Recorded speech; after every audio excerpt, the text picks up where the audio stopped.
Хөгжлийн бэрхшээлтэй иргэдийн оролцоог хангах, үйлчилгээг сайжруулах төсөл.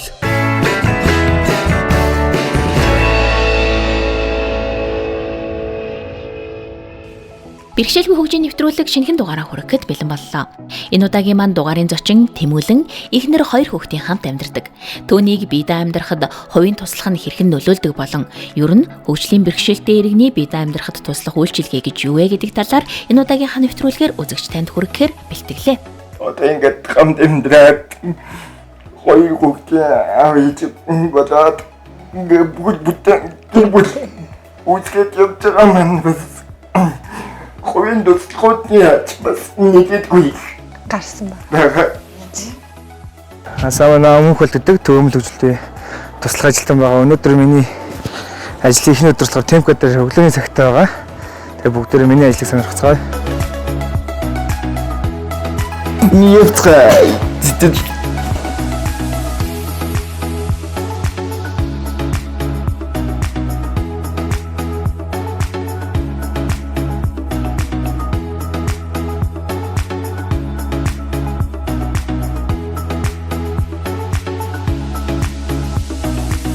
Тэрч гоёмын 14-ны хавар гинтчихсэн.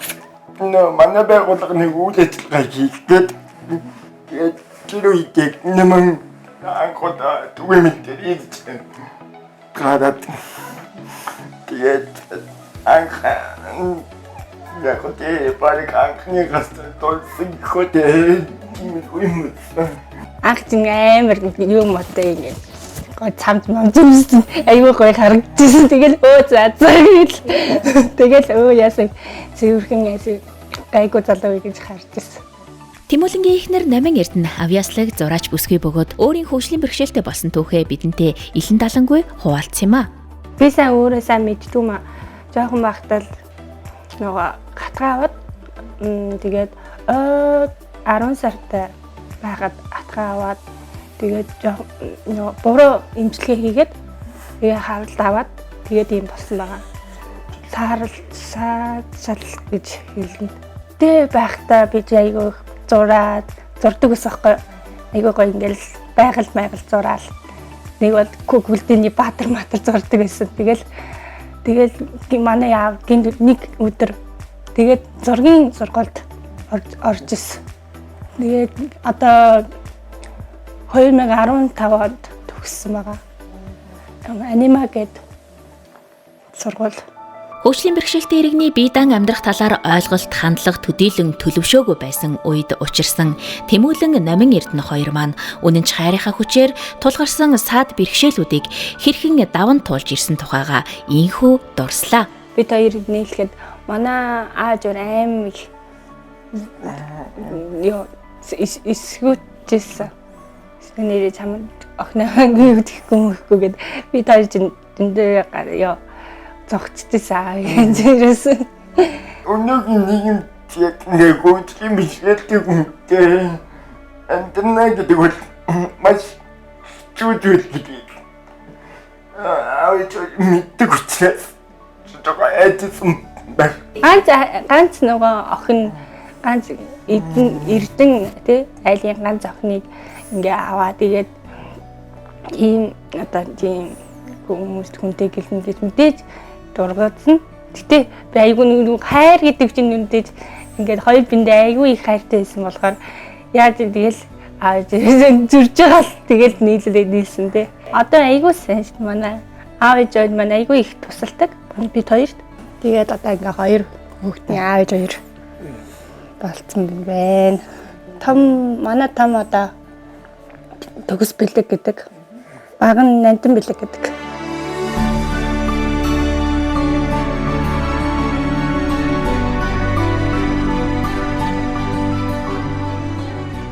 Хөгжлийн бэрхшээлтэй иргэн бие даан амьдрахдаа сонголт хийх, шийдвэр гаргах, хариуцлага хүлээх гэсэн 3 зарчмыг баримталдаг. Хувийн туслахуд маань ч гэсэн хөгжлийн бэрхшээлтэй иргэний дээрх зарчимд нөлөөлөхгүй байх үүрэгтэй. Мөн хувийн туслахын сургалтанд сууж онлын мэдлэг цуглуулсны дараа практик дадлагт гарч нуруу, хүзүү, тархины саажилт зэрэг өөр ингэсэн онцлог хэрэгцээтэй хөгжлийн бэрхшээлтэй иргэдтэй ажиллаж дадлага хийдэг юм байна. Би анх 15 онд төгөөмөл хөгжлөө нөгөө сайн дур ажилланаар Монголын 2015 онд орох гээд сайн дурын ажиллаар анх орж ирж байсан. Тэгээд 10 хоног нөлөөлөл ажил яваад хөгжлийн бэрхшээлтэй хүмүүстэй ингээд ярилцаа, хамт хоноод амар их олон зүйл ингээд мэдж авсан л да. Тэгээд надад амар их сонирхолтой санагдаад би яг тэр үед нөгөө коллежид орсон байсан. Тэгээд миний мэргэжил гоо хөвлийг эхэлтгэж тэгээд яг тэр мэргэжлэрээ би ажиллагаа нөгөө төгөөмөл хөгжлийг ингээд сонгоод ингээд хөгжлийн бэрхшээлтэй хүмүүст ингээд тулж ажиллаад одоо яг сайн дурын ажлыг би яг 3 жил хийгээд цагийн ажил 1 жил хийгээд тэгээ одоо үндсэн ажил болоо 4 дахь жилдээ орж байна. Төгөөмөл хөгжил төвд үндсэн туслах ажилтан буюу үндсэн туслах ажилтаа хийдэг. Бас хажуугаар нь хэвлэлийн график дизайнераар ажилладаг. Одоо төгөөмөл ажиллаад 7 жил 8 дахь жилдээ орж байна. Би 2016-наас хойш яг говийн туслах үйлчилгээг аваад гэр бүлээсээ тусдаа амьд хийсэн. Тэмшил дүүн яаж ингэ нөгөө бие дааж амьдрахтай яаж ингэ нөгөө ганцаараа амьдрдаг вэ? Тэр талаар ингэ нөгөө Тэмүүл надад ярьсан хгүй ингэ Тэмүүл ингэ хөгжлийн бэрхшээлтэй болоод ингэ би одоо гэртээ ганцаараа амьдрдаг гэд Тэмүүд ингэ яаж амьдрдаг гэсэн ингэ би хувийн туслах авч амьдрд юм аа ингээд тэгээд тэгээд яг тэр үед нөгөө хувийн туслах яг ингэ тийм цогцлон бүрдэг буюу ингэ хэрэгж эхлэх байсан. Тэгээд ингээд ороод би ингээ ажиллаад явах тунд ингээд нөгөө хөгжлийн бэрхшээлийн талаар мэдлэг ойлголттой болоод эренгүүт нь шал өөр болж ирээд тэгээд энэ хүмүүс чи ингээд нөгөө яар ингээ хүн болгоны амьдрал өөр бэртэл гэмтэл яаж тэр болгоно ингээ сонсгоо ингээд амар гоё санагдаад хувийн туслах гэдэг нь юу вэ гэдэг би нөгөө мэдэхгүй сургалтын суугаад нөгөө тэрэгэн зэртэй харьц хөгжлийн бэрхшээлтөний бэрхшээл яаж ойлгох вэ те яг тэр талаар сургалт авсан дараа нэрэл тийм шүү дээ гэж бодоод эхэлжсэн. Тэгээс би анх нөгөө хөгжлийн бэрхшээлтөө хараад айгаа цогтчихсэн нөгөө бага ангид тогтоо нөгөө тэгээ яг түрүү тийм саажилттай байсан. Тэгээ айгаа цогтчихсэн. Тэгээ яг сүүлд яг тэр чиглэл рүү ингээд өөрөө уусч орж ирж ингээд ажиллаж байгаа болохоор ингээд амар сонирхолтой гоё санагдаад. Тэгээ яг эндээс авдаг хамгийн гоё мэдрэмж юу вэ гэхээр ингээд хөгжлийн бэрхшээлтөө ингээд бие дааж амьдрахад нь би ингээд өөрийн биеэр туслаад залуу хүний хувьд ингээд нийгмийн нэг хэсэг болоод оролцоо болоо явж байгаа амар баяртай гоё яваа. Би ингээд говийн туслах авахаас өмнө ингээд имээ өгөөл манай гэрийнх намайг хавдаг байсан. Тэгээд хавж яхад намайг заавалчгүй нэгээс хоёр хүн хамт байхгүй л болтгүй тийм байсан. Нийт миний өдөрт минь бүх үйлдэлээр надад тусал өгдөг байсан. Одоо чинь би засах тэгээд нөөсөөр гихмэд ким зүйлүүд тусалдаг байсан. Тэгээд одоо ингээд 18-аас насанд хүрчихэд ээжээс тийм тусгамж авах нь нэгээс дан тийм айгүй хичмээр зүйлчтэй санаа зовоод хөгжлийн бэрхшээлт нөгөө ярилцсан болтгол тэгээд туслагтай ярилцсан үе бас гарч ирдэг. Яг ингээд нанд юм яриалтай ингээд тэгээд хадлаа ингээд нэг охинтой ингээд за Тэмүүл ингээд хэрвээ найз хүн байлаа гэд хүнтэй уулзах гэдэг эмхтөнтэй болцох гэхээр ээж автгаа очиход хэцүү. Тэгэд ингээд товын туслах би орлоо надтай очих бас нэг өөртэй нэг үе тингийн залуучууд зам нэг хэлж чаргаа тгийх хөшөөгээд ингэж ярих бас өөр. Би ингээд тустай амьдснаа манай ээж ёдоо чинь гадаад руу явж ажил хийхдээ бусад хүмүүс ингээ өөртөө цаг гаргах боломжтой болоод ирж байгаа. Түгээмэл хөгжил бие даан амьдрах төвийн хувийн туслахын зохицуулагч Уран Төгс. Хөгжлийн бэрхшээлтэй хүмүүс маань хувийн туслах авснараа одоо давуу тал те яагаад одоо хувийн туслах авах хэрэгцээ шаардлага байгаад байгаа вэ гэж ер нь бол олон хүмүүс харддаг л та. Жишээ нь хувийн туслах гэхээрэл зүгээр л нөгөө нэг ингээд тэрэг төрөө явдаг хүн гэж хараад байгаа. Гэтэл тэр маань бол тийм биш. Яг тэр хөгжлийн бэрхшээлтэй үнийг өөрөөр амьдрахад нь одоо тусалж байгаа, дэмжиж байгаа хүн ба. Тэгэхээр бидний хувьд аягүй чухал хүн. Одоо би жишээ нь хувийн туслах авснараа Уран Төгс нь өөртөө аягүй ихтэй болж эхэлж байна. Өөрөө ажил хийх боломжтой болж байна. Ингэснээрээ орлоготой болж байна. За бүр цаашлаад одоо карьераа хөөгч гэдэг юм уу те. Одоо боловсролоо өшөө нэмэгдүүлээд те ахиж сурах.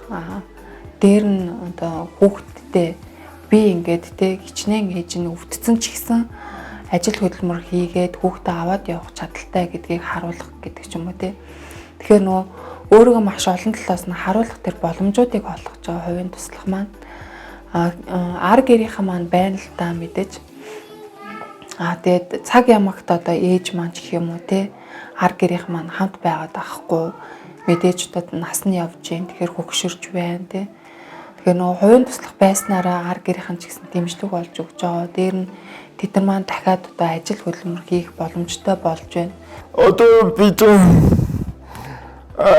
түгэмэлтээр ажиллаад 6 жил болж байна. Тэр зөвлөж байна. Өмнө нь зөв юм байсан. Би өмнө нь өөрийгөө нэг сайн хэлж чаддгүй тэг маш бүрэг тийм байсан. Одоо ингээд олон хүмүүстэй харилцаад энэ сургалт семинар төгөөмө болгох юм уу? Ингээ явахад нэгдүгээр өөрийгөө зөв хэлж чаддаг болсон. Тэгээд олон амжилт хүрээгээд хэлж байна. Тэгэхээр энэ боломжийг гаргаж өгөх хамгийн гол түлхэж болж байгаа зүйл нь хувийн туслах үйлчилгээ юм да. Төгөөмөл хөгжилтэй үе боловсролын хөтөлбөр дээр ажилладаг Тэмүүлэн маань нийгмийн загварын талаар та бүхэнтэй ярьж сонирхуулнаа. Илүү сонирхолтой байх болно гэдэгт итгэлтэй байна.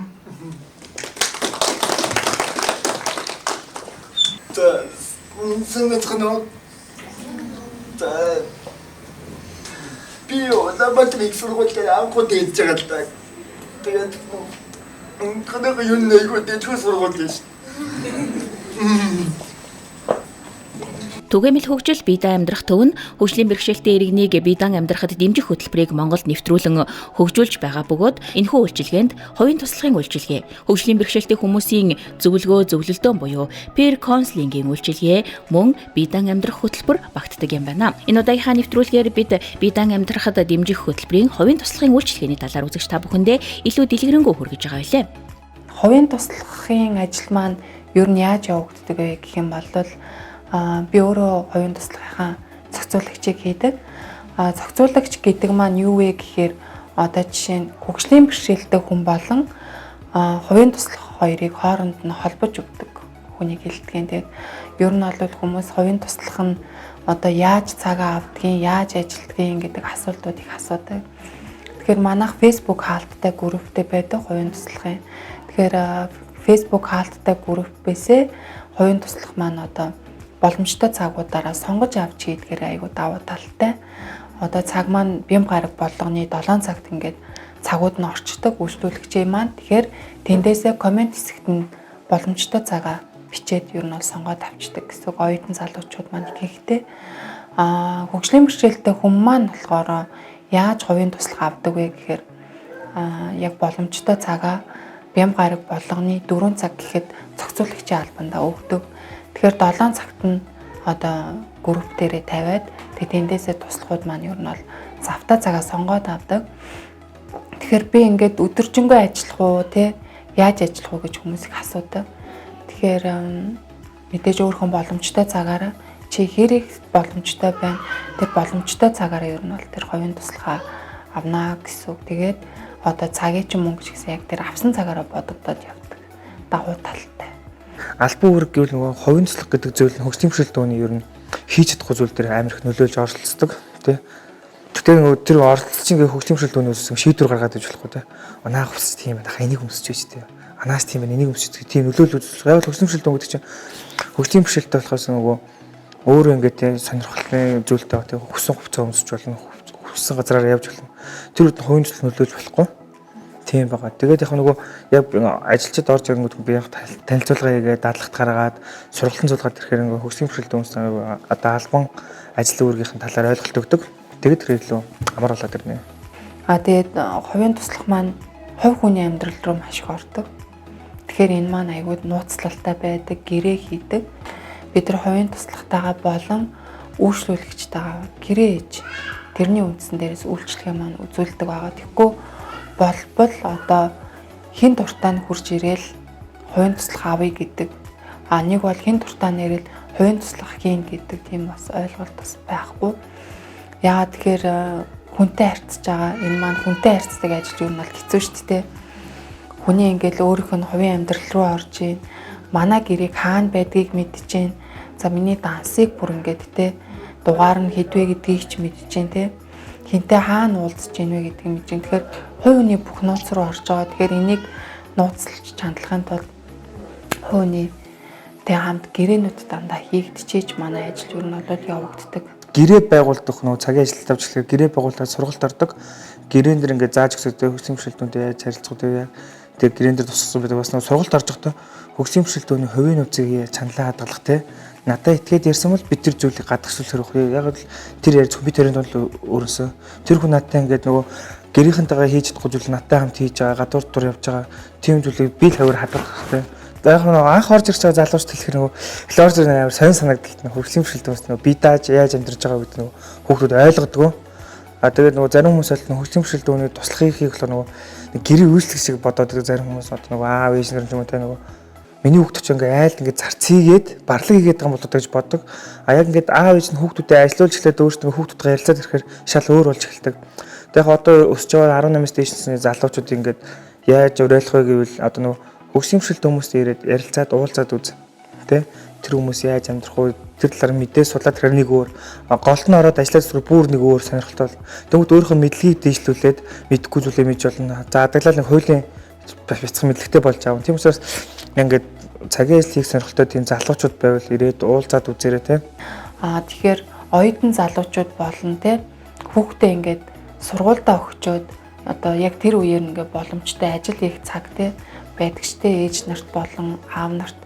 Тэгэхээр манайх тийм одоо хүний одоо гаднах дүр төрх гэдэг ч юм уу одоо дээд боловсралтай гэдэг ч юм уу одоо тийм зүйлүүдийг заадгүй хамгийн гол нь маад одоо хувийн туслах хийх яг тийм сэтгэлтэй л хүн байх юм бол манайх ер нь бол энэ ажилдаа авдаг байгаа. Тэгэхээр ажил хийхийг одоо сонирхож байгаа залуучууд маань одоо хүмүүс маань те хийхийг хүсэх юм бол манай төгөөмөл хөгжилтөвтэй холбогдоод хувийн туслахын ажил хийх боломж бүрэн байгаа шүү. Хөгжлийн бэрхшээлтэй иргэнийг биедан амьдрах тухай хууль эрх зүйн орчинд хэрхэн зохицуулсан хийгээд төр засгаас ямар бодлого үйл ажиллагаа хэрэгжүүлж байгаа тухай хөгжлийн бэрхшээлтэй хүний хөгжлийн ерөнхий газрын тамгын газрын дарга Нямсүрэнгээс тодрууллаа. За Монгол улс 2009 онд хөгжлийн бэрхшээлтэй хүмүүсийн эрхийн тухай олон улсын конвенц нэгдэж орсон. За энэ конвенц нэгдэж орсноор Монгол улс одоо хөгжлийн бэрхшээлтэй хүний эрхийг хамгаалах чиглэлээр бие даасан одоо дотоодын хуультай болох шаардлага одоо гарсан. За энэ шаардлагын дагуу 2016 онд хөгжлийн бэрхшээлтэй хүний эрхийн тухай Монгол улсын хууль Монгол улсын их хурлаар одоо батлагдсан. За энэ хууль одоо батлагдсанаар хөгжлийн бэрхшээлтэй хүний эрхийг хангах тэр тусмаа одоо хөгжлийн бэрхшээлтэй хүн сонголтоо бие даа өөрөө хийдэг байх. Нийгмийн амьдралд одоо идэвхтэй оролцдог байх. Ийм одоо эрхийг нь бол хуульчилж өгсөн байгаа. Тэгээ энэ эрхийг хувийн туслах үйлчилгээ болон одоо харилцан суралцах одоо гэсэн ийм хоёр одоо үйлчилгээгээр дамжуулж энэ эрхээ эдлэнэ, бие даа амьдрах эрхээ эдлэнэ гэж хуулийн зааж өгсөн. За энэ хууль маань 2016 онд батлагдсантай холбоотой одоо хөдөлгөөний нийгмийн хамгааллын сайдын 2017 онд одоо тушаал гарч 2021 онд энэ 17 оны сайдын тушаалыг бас шинчилж гаргасан байгаа. За шинчилж гаргахдаа хувийн туслах үйлчилгээ үзүүлэх, хувийн туслах үйлчилгээг одоо сургалтанд хамруулж бэлтгэх, за мөн одоо харилцсан одоо бие биенээсээ суралцах ийм одоо үйлчилгээг хоёр одоо сангаас санхүүжүүлэхээр ингэж 2021 оны сайдын тушаалаар баталсан журманд бол оруулж өгсөн.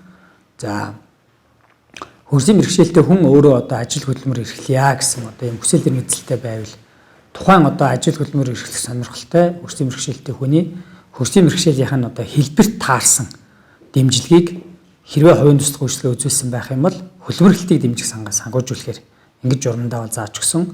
За хөдөлмөр эрхлэхээс бусад одоо үйлчилгээ хэрвээ авах гэж байгаа бол жишээ нь одоо олон нийтийн арга хэмжээнд оролцох, үзүр үйлчилгээ үзэх, эсвэл одоо банк санхүү, юм байгууллага, дэлгүүр хоршоо гэдээ бусад одоо үйлчилгээний үед хэрвээ үйлчилгэээн дээр хувийн туслахын үйлчилгээ авсан байх юм бол халамжийн сангаас одоо санхүүжүүлэхээр ийм одоо хоёр сангаас санхүүжүүлэхээр ийм сайдын журам бол гарсан байна. За энэ сайдын журмаар бол энэ оны 7 сарын 1-ээс энэ журам бол одоо үйлчлээд эхэлчихсэн байгаа.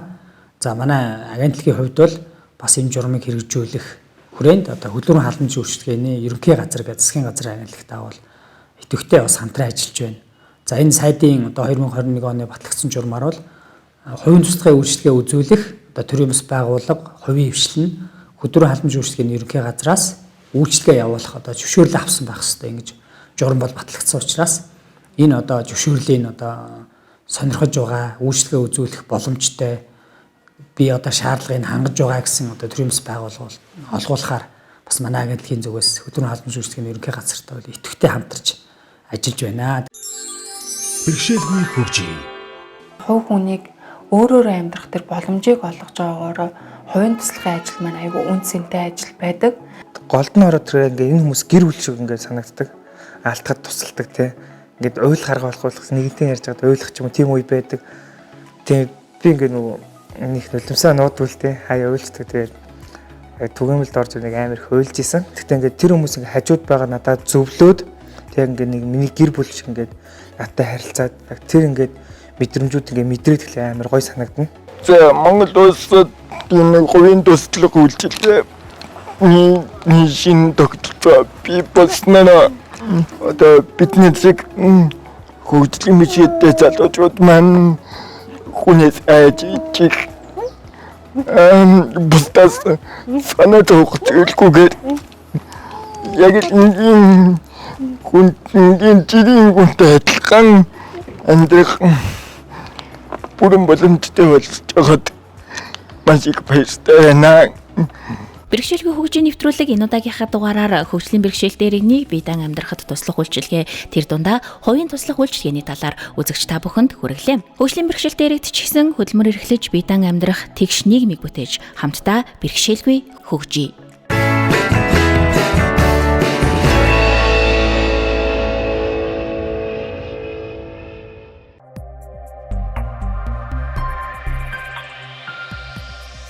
Хөгжлийн бэрхшээлтэй иргэдийн оролцоог хангах, үйлчилгээг сайжруулах төсөл.